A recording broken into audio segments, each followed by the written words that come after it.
Hello guys.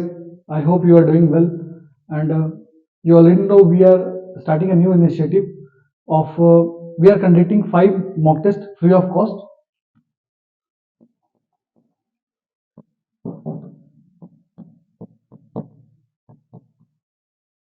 5 mock tests which will be conducted in our institute. And if you want to enroll, you can contact us and you can register in our institution. There will be 5 GS tests and 5 CSAT tests. So till now, what we have understand till now,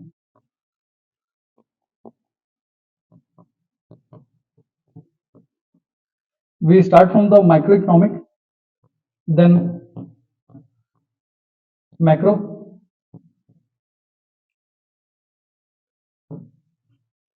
so we have already discussed the macroeconomic में 4 form है इसमें.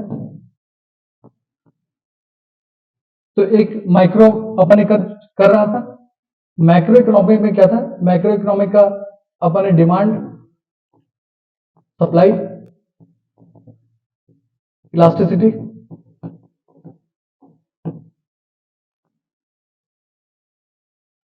Price equilibrium, ये सब देखे. फिर ये 4 forms या indicator बोल सकते हैं इसको. 4 इंडिकेटर्स क्या है? तो 4 इंडिकेटर्स में कैसे अपन इकोनॉमिक पढ़ेंगे उसके लिए थोड़ा देख रहे हैं कि पहले माइक्रो हम लोग ने देख लिया था. मैक्रो इकोनॉमिक में 4 इंडिकेटर्स देखते हैं. क्या इंडिकेटर्स है 4 मैक्रो इकोनॉमिक के लिए? तो सबसे पहला इंडिकेटर है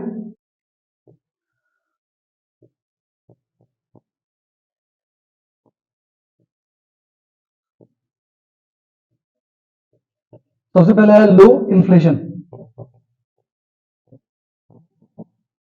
सबसे पहला देखिए, लो इन्फ्लेशन होना चाहिए.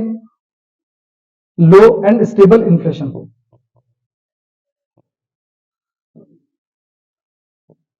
अनएम्प्लॉयमेंट कम होना चाहिए. तो ये 4 इंडिकेटर्स, इसके हिसाब से ही अपन पढ़ेंगे इकोनॉमी. तो पहले हम लोग देखे इसमें क्या क्या पढ़ना है ये देख रहे हम लोग. तो पहले low inflation and low and stable inflation होना चाहिए. दूसरा लो अनएम्प्लॉयमेंट रेट. तीसरा हम लोग देख रहे हैं कि equity distribution of income. Equity distribution of income. And last thing क्या है? लास्ट थिंग हम लोग का है ग्रोथ, हाई ग्रोथ.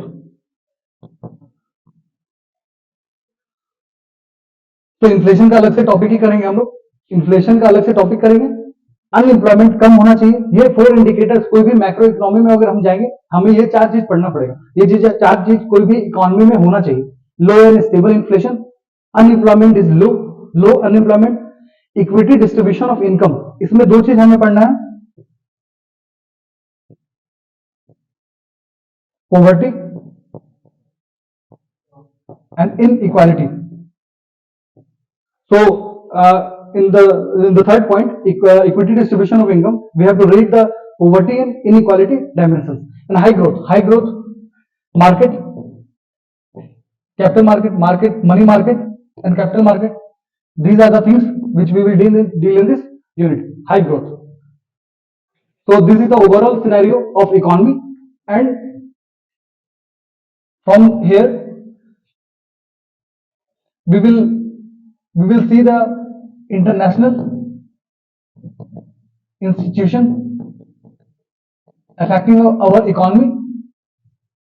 इसमें सिनेरियो भी देखना होगा. इंडिया का सिनेरियो कैसा है.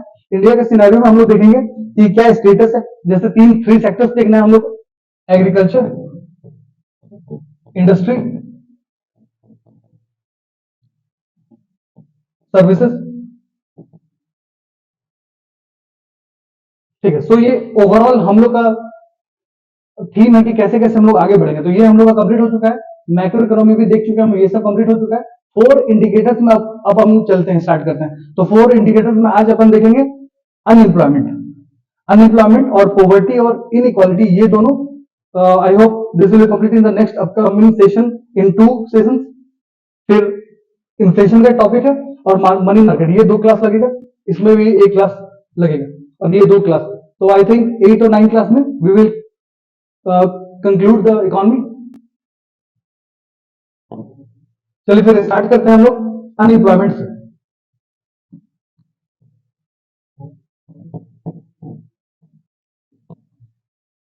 दिमाग में क्या रखना, दिमाग में रहना, हम लोग पढ़ क्या रहे हैं, 4 इंडिकेटर्स ऑफ मैक्रो इकोनॉमी। तो 4 इंडिकेटर्स में हम लोग देखे थे लो अनएम्प्लॉयमेंट, पहले याद कर लेते हैं, लो अनएम्प्लॉयमेंट, फिर stable and low inflation, stable and low inflation, फिर तीसरा था आपका पॉवर्टी एंड इनइक्वालिटी, और चौथा था हाई ग्रोथ हम लोग पढ़ेंगे, कैपिटल मार्केट, मनी मार्केट। तो अनएम्प्लॉयमेंट में क्या पढ़ना है, सबसे पहले हम लोग देखेंगे डेफिनेशन, क्या होता है अनएम्प्लॉयमेंट, इसी में हम लोग देखेंगे periodic labour force survey, labour force क्या होता है, ये सब देखेंगे इसमें। डेफिनेशन के बाद हम लोग चलेंगे रीजंस, क्यों अनएम्प्लॉयमेंट का रीजंस क्या है, फिर टाइप्स चेक कर लेंगे, इंडिया में क्या सिनेरियो है,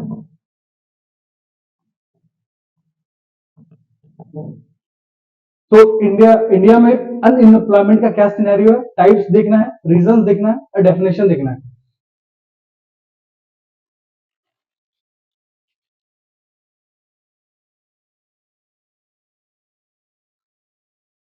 चलिए डेफिनेशन से स्टार्ट करते हैं। सो अनएम्प्लॉयमेंट समझने के लिए पहले हम एक ग्राफ देखते हैं। मान लीजिए ये हमारा पॉपुलेशन है, ये हमारा पॉपुलेशन है, इसके अंदर एक क्या देखेंगे हम लोग, working age population.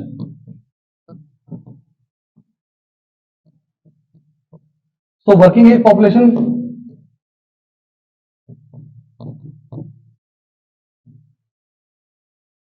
Fifty two 59, ILO बोलता है 18 to 64, तो हम लोग इसको लेके चलते हैं 15 to 59, ये हमारा वर्किंग एज पॉपुलेशन है। ठीक है, ये पॉपुलेशन का ग्राफ था, ये पॉपुलेशन का चार्ट है, केवल सबसे आउटर सर्कल। दूसरा है वर्किंग एज पॉपुलेशन, फिर अंदर देखते हैं कि कौन वर्किंग एज पॉपुलेशन में भी कौन एक्टिवली सीकिंग वर्क कर रहा है। वर्किंग एज पॉपुलेशन में भी बहुत लोग होंगे जो जॉब चाहते नहीं होंगे, जैसे as a student we are only studying, we are not demanding any work, so we are not included in the working age population, so we are not in the definition of unemployment. So basically we are not unemployed, we are not falling in the working age population, we are not demanding any job. So ये population था, ये working age population है। ये वाला जो है actively seeking work,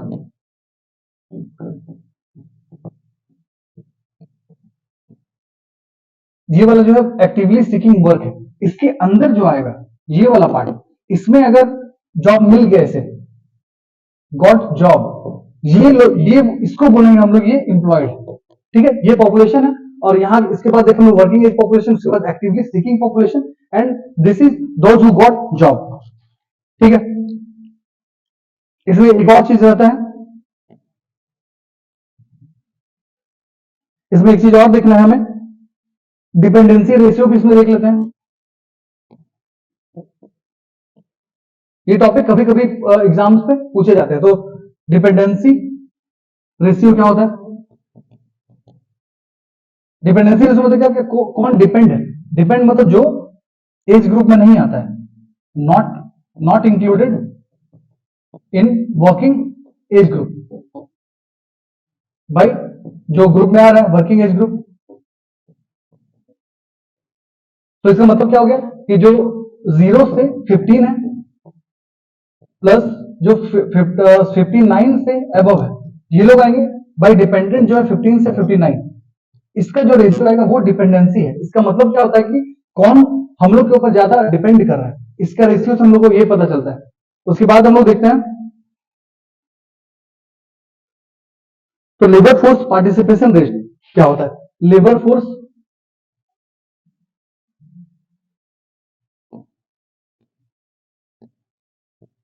force participation rate. तो देखिए एक चीज यहां पे हम लोग मैंने बताया था कि आप लेबर फोर्स पॉपुलेशन से भी निकाल सकते हैं, वर्किंग एज पॉपुलेशन से भी निकाल सकते हैं, और एक्टिवली सीकिंग पॉपुलेशन से, एक्टिवली सीकिंग वर्क से भी आप लोग लेबर फोर्स पार्टिसिपेशन रेट निकाल सकते हैं।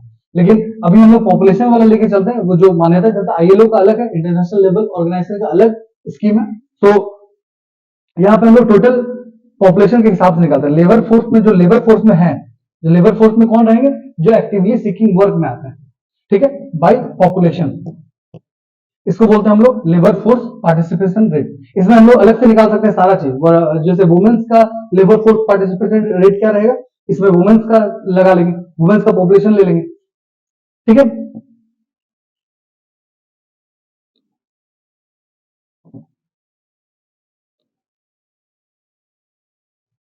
तो डेफिनेशन में एक चीज और हमें देखना है,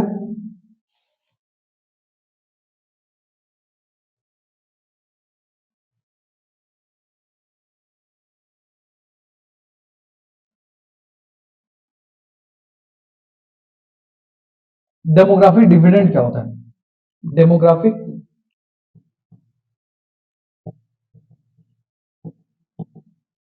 बहुत न्यूज में ये टर्म, डेमोग्राफी क्या होता है, एनालिसिस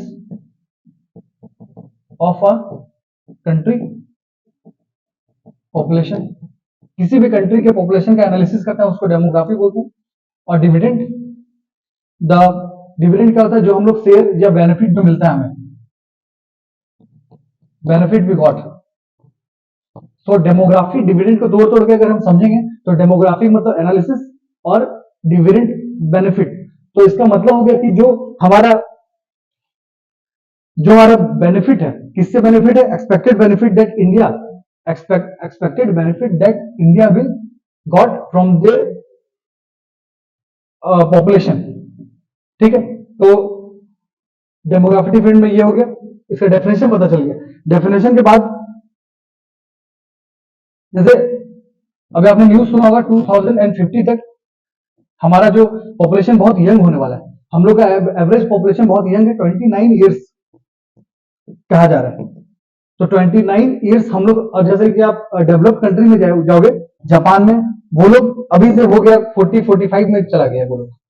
तो वो लोग का पॉपुलेशन यंग में नहीं है, हम लोग का यंग में है। और यंग कब तक रहेगा, 2050 के बाद फिर डिक्लाइन करने लगे। तो यहाँ पे इसका पढ़ने का रीजन क्या है, पहले पढ़ क्यों रहे, इसका मतलब ये है कि हमारा जो पॉपुलेशन बहुत यंग है, अगर हम लोग इसको अच्छे से एनालाइज, इसको अच्छे से यूटिलाइज नहीं करेंगे, then we will fall into the old age population. जब अभी तक यूज करना इसको जरूरी है, इसको अच्छा करने के लिए क्या कर सकते हैं, क्या करना है, स्किलिंग, सारा कॉन्सेप्चुअल है। स्किलिंग के लिए अलग से एक टॉपिक आता है, स्किलिंग में गवर्नमेंट क्या कर रही है, कौशल विकास योजना जो है, नेशनल स्किल डेवलपमेंट मिशन, सारा स्किलिंग के लिए चल रहा है। और उसके बाद सिर्फ स्किल देने से तो काम बनेगा नहीं, स्किल देने के बाद क्या करना होगा, उसको प्रोवाइड करवाना पड़ेगा जॉब। जब तक आप जॉब नहीं करोगे, स्किल नहीं करोगे, तो कोई फायदा नहीं हुआ डेमोग्राफिक डिविडेंड कितना भी अच्छा हो। तो जॉब प्रोवाइड करने के लिए क्या हो रहा है यहाँ पे, प्रायर रिकॉग्निशन स्कीम है। इसमें क्या हो रहा है कि जो आपको पहले से आता है, जैसे कोई कारपेंटर है, कोई ब्लैक स्मिथ है, वो लोग का स्किल पहले से, तो वो लोग को एक सर्टिफिकेशन दिया जाएगा। एक सर्टिफिकेशन होने के चलते उन लोग को जॉब लेने में आसानी हो।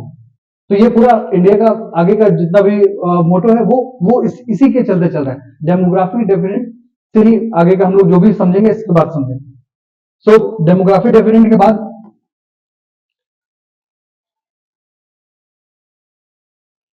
टॉपिक क्या था इसमें,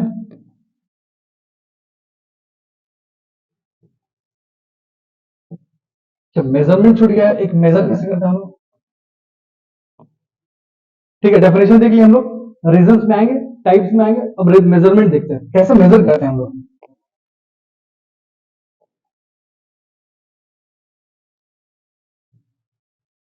मेजर का भी कहानी अलग है। 2017 से पहले पहले क्या होता था कि अनएम्प्लॉयमेंट एम्प्लॉयमेंट सर्वे होता था। अनएम्प्लॉयमेंट एम्प्लॉयमेंट सर्वे होता था। अनएम्प्लॉयमेंट एम्प्लॉयमेंट सर्वे के बाद ये करवाता कौन था? एनएसएसओ। ये लास्ट जो हुआ है 2012 में हुआ है, ठीक है। और ये क्विनक्वेनियल होता है, मतलब एवरी 5 इयर्स। इसमें एक चीज है कि हर 5 साल में ये सर्वे होता था, एम्प्लॉयमेंट अनएम्प्लॉयमेंट सर्वे, ये कराता था एनएसओ। लेकिन इसमें क्या था कि जो 5 साल बहुत ज्यादा लंबा समय है, और इसका जो पॉपुलेशन जो हम लोग लेते हैं, सैंपल सर्वे लेते हैं, पॉपुलेशन का जो सैंपल लेते थे बहुत कम, 10% लेते थे। 10% से सारा पूरा सिनेरियो निकालते थे, तो 10% से कम बनेगा नहीं। तो इसलिए 2017 में क्या हुआ, 2017 में पीएलएफएस आया। 2000 इसके आने वाला क्या था, 2012 में लास्ट होता है। अब जो नेक्स्ट होता है वो हर 5 साल में आता है, तो 2017 में आने वाला था। लेकिन 2017 में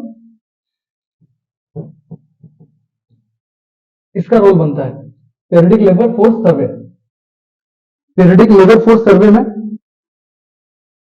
ये जो शिफ्टिंग हुआ है, वो क्यों हुआ है शिफ्टिंग? शिफ्टिंग इसलिए हुआ है कि इसका हर एवरी ईयर करने के लिए बोला गया है। अब पहले 5 इयर्स था, इसको एवरी ईयर करेंगे। मतलब ये यहाँ पे इसका पढ़ने का मतलब ये है कि हम लोग पहले कैसे अनएम्प्लॉयमेंट को मेजर करते थे। मेजर तो हम लोग कर नहीं पाएंगे ऐसे भी। मेजर करने का रीजन एस्टिमेट करते हैं हम लोग। सैंपल सर्वे, कोई भी हम लोग सैंपल सर्वे करते हैं तो एस्टिमेशन निकलता है। तो 2017 से पहले 2012 में अनएम्प्लॉयमेंट एम्प्लॉयमेंट सर्वे आता था, वो हर एक क्विनक्वेनियल रहता था और 10% वाला में रहता था। लेकिन जो अब जो हो रहा है 2017 में, ये वाला ये हर एवरी ईयर आता है। रूरल के लिए, अर्बन के लिए हर 3 मंथ में। और उसमें टेक्नोलॉजिकल भी स्किल्ड है, टेक्नोलॉजिकली भी ये अपग्रेडेड है,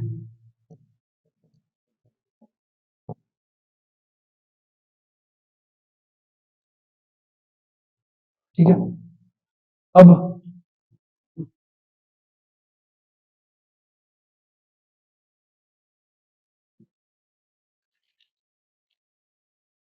तो 3 तरह का मेजरमेंट होता है।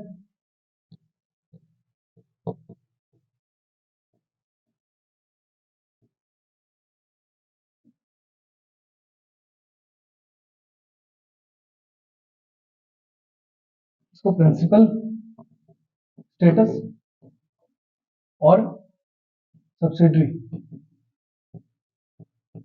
स्टेटस, ये यूजुअल स्टेटस हो गया। एक वीकली स्टेटस होता है, एक डेली स्टेटस होता है।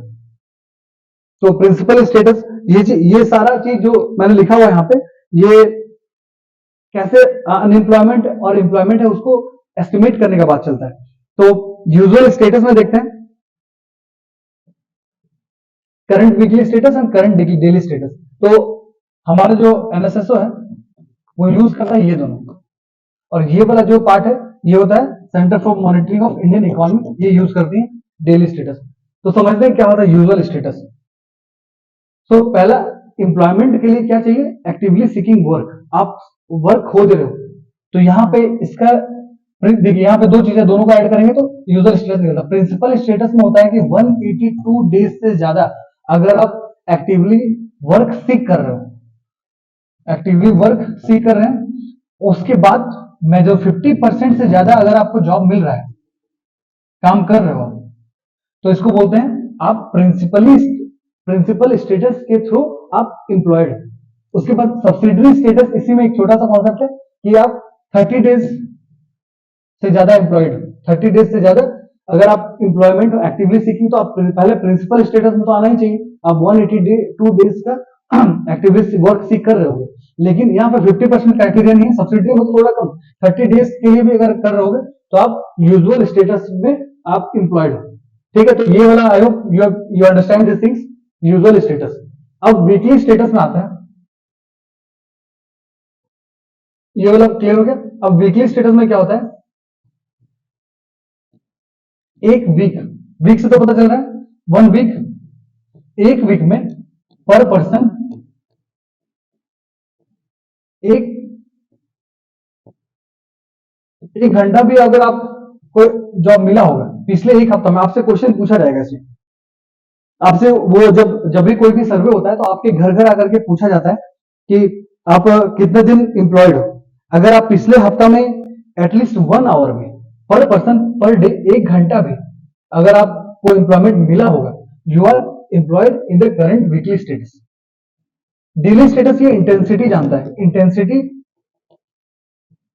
इंटेंसिटी मेजर करने का बात है, तो ये यूज नहीं करता, एनएसएसओ यूज करता है usual status and current weekly status. अगर इसको भी समझना है तो इसमें क्या करते हैं, वही पूछेंगे हम लोग एक वीक में। पहले इसका एक एग्जांपल से समझते हैं, क्लियर हो जाएगा। करंट डेली स्टेटस,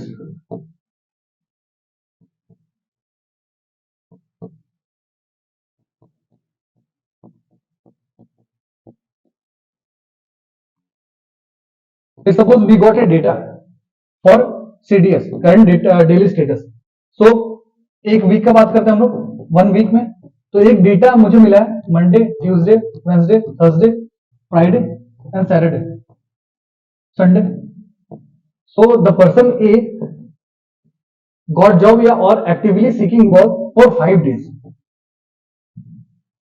4 डेज कर लेते हैं, 4 दिन। ये मान लीजिए मंडे, ट्यूसडे, थर्सडे, फ्राइडे को जॉब कर रहे हैं, यहां पे जॉब वो खोज ही नहीं रहा है, ठीक है।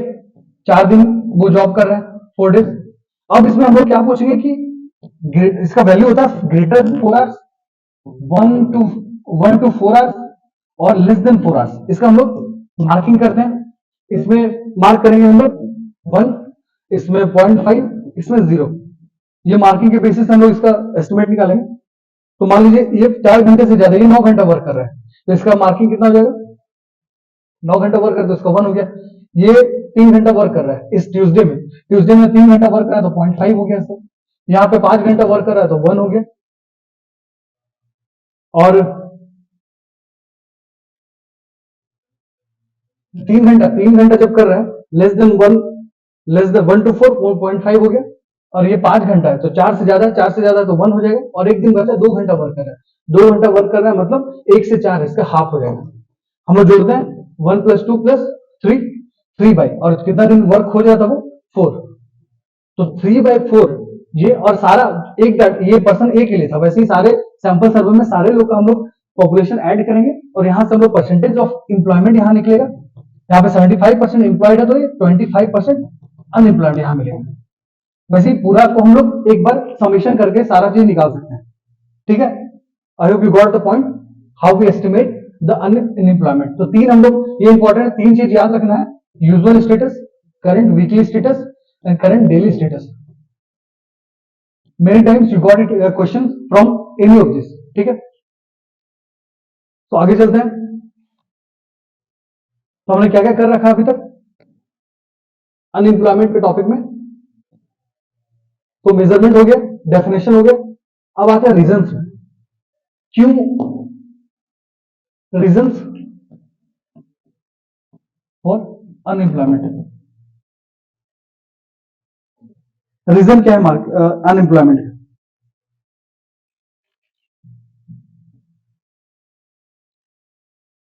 ये मैंने पहले सेशन में बताया था, ग्राफ बहुत इंपॉर्टेंट है। यहां पे आप आज देखेंगे एप्लीकेशन ग्राफ से हम लोग कैसे समझते हैं अनएम्प्लॉयमेंट को। तो नॉर्मली ग्राफ कैसे बनेगा, प्राइस एंड क्वांटिटी।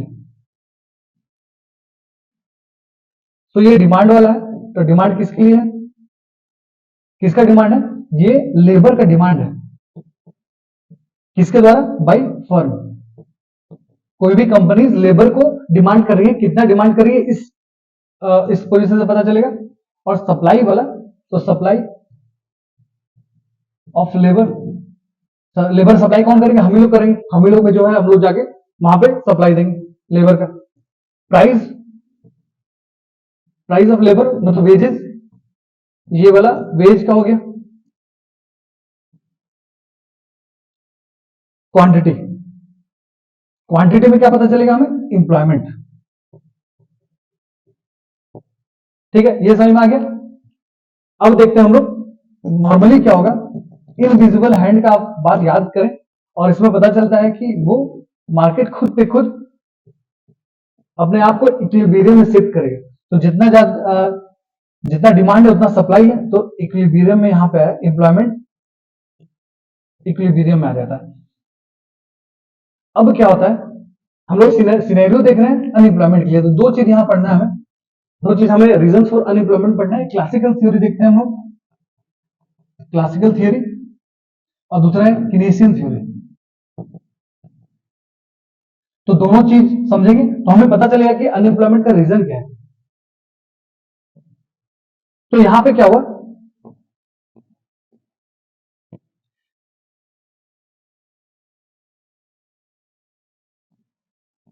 इसका नाम आपने सुन रखा होगा, मिनिमम वेज का लॉ लग गया।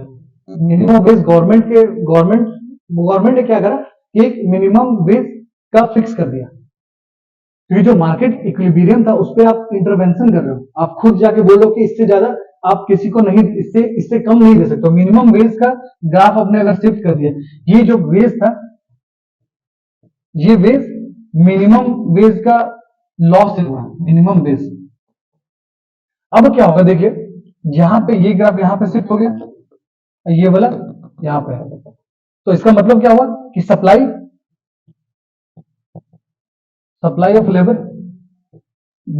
जैसे गवर्नमेंट ने क्या किया, वेज बढ़ा दिया, मतलब इतने इससे कम आप कोई भी फर्म इससे कम पैसा नहीं दे सकती, इससे यहां तक तो देना ही है, ठीक है। एक कैप लगा दिया गया है। कैप लगाने से क्या होगा कि जहां पे सप्लाई होगा, सप्लाई तो इस ग्राफ से हम देख सकते हैं कि यहां पे दिख रहा है कि सप्लाई यहां तक आ गया, सप्लाई यहां पे, और जो डिमांड है, ये वाला डिमांड कर्व है, डिमांड क्या है यहां पे है। So you can see from this graph the demand of labor is here and the supply is here. अब यहां पे डिफरेंस देख रहा हूं, ये मतलब क्या है कि डिमांड इतना ही है लेकिन मेरे पास सप्लाई बहुत ज्यादा है, तो इससे मतलब पता क्या चलता है, पता चलता है कि यहां पे सरप्लस है। अब सरप्लस है, क्यों सरप्लस है, क्योंकि वहां मार्केट में इंप्लॉयमेंट नहीं है, इसलिए इसको बोलते हैं यहां पे अनएम्प्लॉयमेंट का condition. I hope you getting the point. तो एक तो क्लासिकल थियरिस्ट क्या बोल रहे हैं, क्लासिकल थियरी बोलते हैं कि मिनिमम वेज अगर लॉ लगाएंगे आप, तो आप छेड़छाड़ खुद इक्विलिब्रियम से कर रहे हैं, और अनएम्प्लॉयमेंट का level as you can show from this graph, यहाँ पे अनएम्प्लॉयमेंट का रेट पता चल रहा है। तो एक तो ये रीजन बताया जाता है कि अनएम्प्लॉयमेंट का रीजन क्या है, आप छेड़छाड़ कर रहे हो मिनिमम वेज लगाने से। अब दूसरा रीजन क्या है,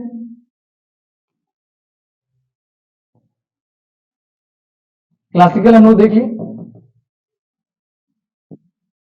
तो क्लासिकल वाला बोलता क्या है, क्लासिकल वाला बोलता है कि आप छेड़छाड़ मत करो, in a long term, in a long run market खुद पे खुद इक्विलिब्रियम पे आ जाएगा, ठीक है। लेकिन कीनेसियन क्या होता है, 1929 में कीनेसियन भी एक थियरिस्ट है, वो 1929 में ग्रेट डिप्रेशन आया था यूएस में, आपने सुन रखा होगा 1929 में ग्रेट डिप्रेशन आया था। तो ग्रेट डिप्रेशन में क्या हुआ कि बहुत ज्यादा मार्केट सप्लाई बहुत ज्यादा घट गया। तो इनका ये क्या बोलते हैं, ये बोलते हैं जैसे कि कीनेसियन थ्योरी ये है कि कोई भी डिमांड सप्लाई का ग्राफ देखोगे तो आप सीधा रहता नहीं, वो ऐसे चलता है जिगजैग में। कभी आपका मार्केट बहुत ज्यादा डिमांड होगा, कभी कभी बहुत कम होगा, कभी बहुत ज्यादा होगा, कभी कम होगा, ठीक है। तो आपको यहाँ पे छेड़छाड़, आपको मिनिमम वेज तो डालना ही नहीं। क्लासिकल थ्योरी वाला बात जो बोला, यहाँ पे ये बोलते हैं कि आपको मिनिमम वाला जो आप डाल रहे हो मिनिमम वेज का लॉ, वो नहीं डालना है। आप खुद मार्केट क्या कर रहा है, ये एक्सपेंड कर रहा है, अब यहाँ पे क्या करो, यहाँ पे टैक्स लगा दो। यहाँ पे ज्यादा टैक्स, बहुत ज्यादा मार्केट में डिमांड है, बहुत ज्यादा, यहाँ तो टैक्स मुझे बहुत ज्यादा मिलेगा, टैक्स बढ़ गया। लेकिन जब मार्केट बहुत स्लो डाउन है, तो आप इसी टैक्स वाले पैसा को यहाँ पे आप खर्च करो, एक्सपेंडिचर यहां बढ़ाना है। तो इसी को आप लोगों ने टर्म पढ़ रखा होगा, cycling approach and counter cycling approach.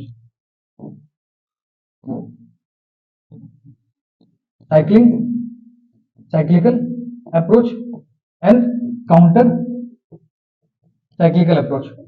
तो यहां से आपको क्लियर हो पता चलो ये एक्सपेंशनरी है और ये कॉन्ट्रैक्शनरी है। तो एक्सपेंशनरी और कॉन्ट्रैक्शनरी में कीन साहब ने क्या बोला था कि जहां पे ज्यादा एक्सपेंड करा वहां पे आप टैक्स लगाओ और जहां पे मार्केट स्लो है वहां पे एक्सपेंडिचर करो, वही पैसा से आपको मार्केट से लोन लेना नहीं होगा। एक और मैं ग्राफ से ये बात ऐसा क्यों कर रहे हैं ये चीज समझते हैं। नॉर्मली क्या होता है, ये प्राइस है, ये क्वांटिटी है, this is the demand, this is supply.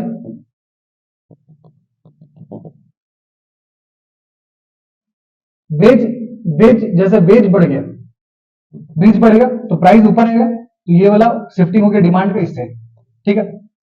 जो साइकिल जो होता है साइकिल, तो उसमें पता क्या चलता है कि जैसे वेज बढ़ेगा, वेज बढ़ा, वेज बढ़ा तो डिमांड कैसे बढ़ रहा है, वेज मेरे पास वेज बहुत ज्यादा बढ़ गया, वेज के चलते क्या हुआ कि मेरे पास डिमांड करना, मेरे पास बहुत ज्यादा पैसा आ गया, मैं मार्केट में जाके 2 टी-शर्ट ले सकता हूँ। एक एक मुझे 100 रुपए मिल रहा था, अब क्या मिल रहा है मुझे 150 मिल रहा है। तो 50 का टी-शर्ट पहले 2 मैं खरीद सकता था, अब कितना 3 टी-शर्ट है। तो मैं अब डिमांड करूंगा 3 टी-शर्ट का, डिमांड बढ़ेगा, डिमांड बढ़ेगा तो इन्फ्लेशन फिर से आएगा। जितना ज्यादा जितना ज्यादा डिमांड होगा उतना ज्यादा इन्फ्लेशन होगा। इन्फ्लेशन जब आएगा आप फिर बोलोगे कि मार्केट में तो 10% का इन्फ्लेशन है, मुझे फिर से वेज ग्रोथ चाहिए। तो वेज ग्रोथ पहले 100 था, फिर 10%, 110%, ये साइकिल चलते रहेगा। आप वेज बढ़ेगा, वेज से डिमांड बढ़ेगा, डिमांड से इन्फ्लेशन होगा, इन्फ्लेशन से फिर वेज बढ़ाना पड़ेगा। डियरेंस अलाउंस इसलिए मिलता है आपको, जो भी आपका सैलरी है डियरेंस अलाउंस इसलिए मिलता है कि आपको जो इन्फ्लेशन है उससे आपको काउंटर काउंटर किया जाए। तो ये साइकिल चलता रहेगा, ठीक है। अब इसको कैसे डील करेंगे उसका अलग टॉपिक है, इन्फ्लेशन पूरा टॉपिक है, वो एक दिन अलग से पढ़ेंगे।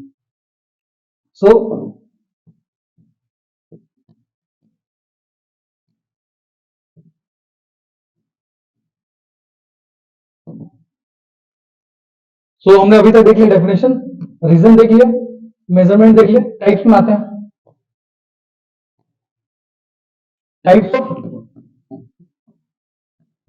Unemployment,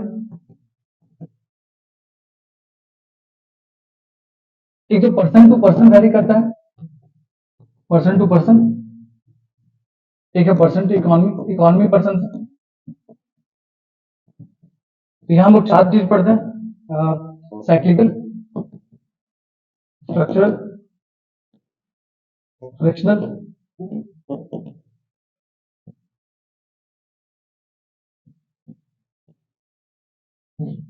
voluntary, technological, disguised.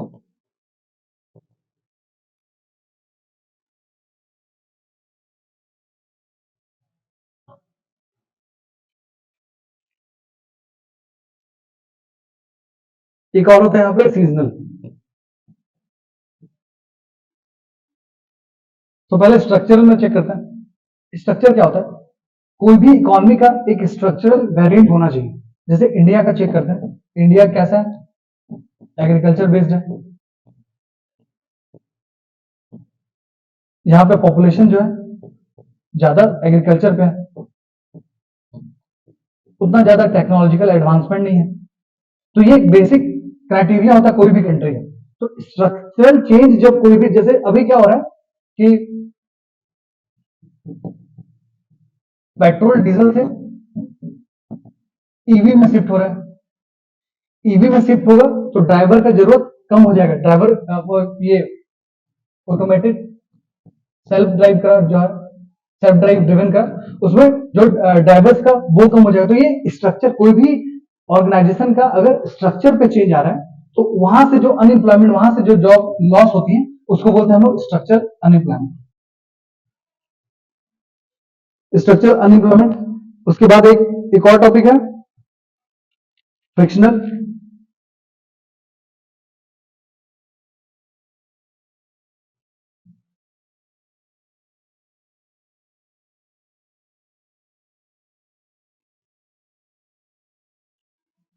Friction क्या होता है,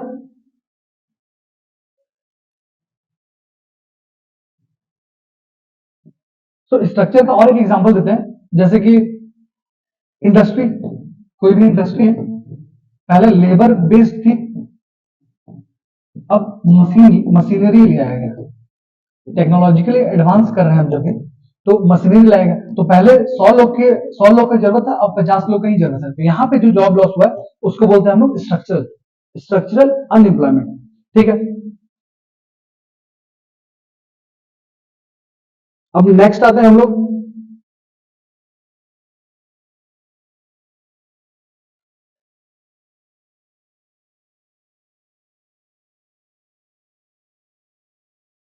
फ्रिक्शन में आते हैं। तो फ्रिक्शन में क्या होता है कि कुछ आपको रुकावट, फ्रिक्शन रुकावट क्या चीज का रुकावट है, जैसे कि आप अभी तैयारी कर रहे होगे या ग्रेजुएशन होगे, ग्रेजुएशन के बाद क्या होता है कि आप जॉब सर्च करते हो, ठीक है, या फिर या तो आप तैयारी कर रहे हो या जॉब सर्च कर रहे हो। तो आपका कैपेबिलिटी के अनुसार अगर आप कोई भी एग्जाम का तैयारी नहीं कर रहे हो, कोई भी कंपटीशन का तैयारी नहीं कर रहे हो, तो आपको टाइम लगेगा। अगर आप कैपेसिटी बिल्डिंग करना पड़ता है, तो यहाँ पे नॉलेज,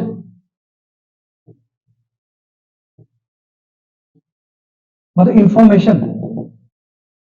इंफॉर्मेशन की कमी के चलते जो फ्रिक्शन हो रहा है, वो अब उसको बोलते हैं फ्रिक्शनल अनएम्प्लॉयमेंट। जैसे कि कोई ग्रेजुएट जॉब ढूंढने जा रहा है, 3 महीने लग गया उसको, 3 महीने का जो लॉस पीरियड है, इसको बोलते हैं फ्रिक्शनल अनएम्प्लॉयमेंट। क्यों उसको जॉब लेने में देरी लगा? क्योंकि उसके पास सफिशियंट नॉलेज नहीं था।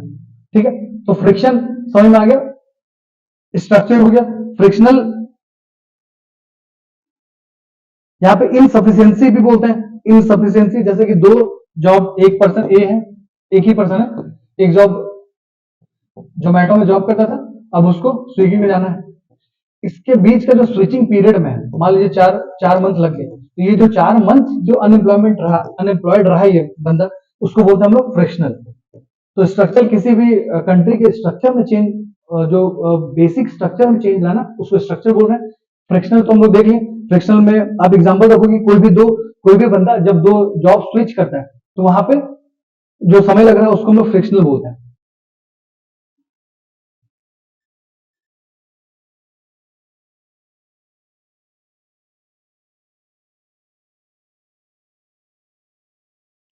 और साइक्लिकल तो हम लोग पहले पढ़ चुका था।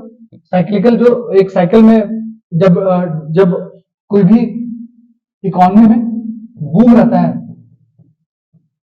बूम है तो एम्प्लॉयमेंट रहता है यहाँ पे, लेकिन जब रिसेशन रहेगा तो अनएम्प्लॉयमेंट घट जाएगा। तो ये साइक्लिकल अप्रोच है, साइक्लिकल अप्रोच है। और लास्ट है सीजनल। सीजनल के वर्ड से ही आपको पता चल रहा होगा, सीजनल मतलब क्या होता है, जैसे आप टूरिज्म का सेक्टर देख लें, टूरिज्म देख लें, या फिर आपका एग्रीकल्चर में देख लें कि जिस सीजन में आप जो क्रॉप कर रहे हैं उसके बाद का जो पीरियड रहता है उसमें आप अनएम्प्लॉयड रहते हैं।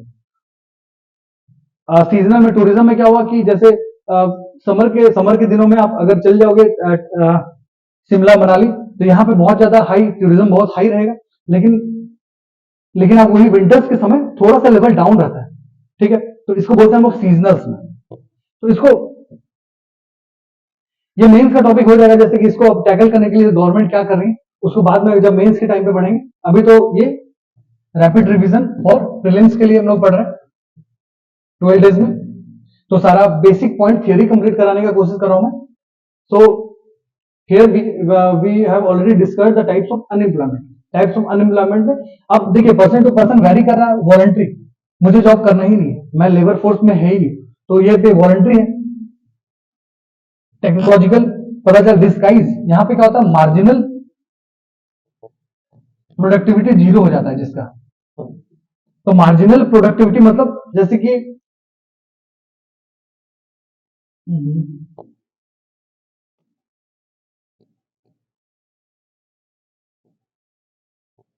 मार्जिनल, एक कोई फर्म है, 100 लोग हैं, 100 लेबर है, प्रोडक्टिविटी 50 है। ठीक है, अब मैंने 115 कर दिया, प्रोडक्टिविटी बढ़ा 60, 120 किया तो ये रहा 70। लेकिन जब इस पोजीशन के बाद मैं जब भी इसका लेबर बढ़ 125 में कर रहा हूं, तो ये मेरा प्रोडक्टिविटी सेम रह रहा है 70 ही। तो इसमें जो एक्स्ट्रा जो है, ये जो 5 लोग हैं, यहाँ पे 120 से 125 करने के बावजूद मेरा प्रोडक्टिविटी 70 ही रह गई। तो ये मार्जिनल प्रोडक्टिविटी जहां जीरो हो जाएगा तो उसको बोलते हैं वो डिस्गाइज अनएम्प्लॉयमेंट। यहाँ पे इसका फेमस केस क्या है? एग्रीकल्चर में अगर 5 लोग ही मिल करके 1 एकड़ लैंड को आप एक एकड़ लैंड से आप लोग यहाँ पे इनकम कर सकते हैं 100 क्विंटल आप यहाँ पे वीट उगा रहे हो, लेकिन 5 लोग के बाद 5 लोग का ही यहाँ पे बेसिकली 5 लोग से ही हो पा रहा है। उससे ज्यादा आप अगर घर वाले लोग 7-8 लोग लग गए, 8 लोग के बाद भी 100 क्विंटल लगा तो ये 3 लोग एक्स्ट्रा है, 3 लोग का यहाँ पे काम नहीं था, तो ये डिस्गाइज अनएम्प्लॉयमेंट में आता है। ठीक है, अनएम्प्लॉयमेंट तो अपन ने देखा definition PFLS, LFRS, demographic dividend, working population, ये सब देख चुका है मैंने। अनएम्प्लॉयमेंट में measurement, usual status, current weekly status, current daily, ये देख लिया हम लोग। यहाँ पे 2012 में क्या शिफ्ट हुआ, 2012 में शिफ्टिंग में देख लिया, 2012 के बाद 2017 में कौन कर रहा है, रीजंस देख लिए, क्लासिकल और केनेसियन थ्योरी, बिजनेस साइकिल भी हम लोग देख लिए, टाइप्स भी देख लिए हम लोग। अब एक सिनेरियो क्या होता है इंडिया में, इंडिया का सिनेरियो क्या है, और देखिए ये 4 लेबर कोड का क्वेश्चन कभी आ रहा है, मैं आपको क्वेश्चन दिखाऊंगा अभी कि क्या क्वेश्चन कराऊंगा अभी, तो उससे पता चलेगा। प्लेटफॉर्म वर्कर, गिग वर्कर, ये सब बहुत न्यूज में, तो ये सब आप क्या करो कि एक एक लाइन का ये सब आप रीड कर सकते हो अपने से, उतना कुछ टफ नहीं है, एक बार खाली रीडिंग करना है। स्किलिंग वाला टॉपिक मैं कभी मेंस के लिए कभी जब अगला सेशन कभी होगा तो अभी एक काम करें, आप जो भी आप रांची या नेबर में हो, रांची के आसपास हो, तो आप कोई नीचे दिए गए नंबर पे जो डिस्प्ले होगा कभी, या हमारे टेलीग्राम चैनल पे जो नंबर डिस्प्ले हो रहा है वहां कॉल लगाएं, आप अपने आप को रजिस्टर करें। यहाँ पे 5 मॉक टेस्ट अपन लेंगे, 5 फॉर जीएस, 5 फॉर सीसेट, और इसका डिस्कशन यहीं पे वीडियो डिस्कशन भी आपको यहाँ पे मिलेगा, और यहाँ पे क्लासरूम में भी इसका डिस्कस कराया जाएगा। So hurry up and call, and thank you for this session, thank you.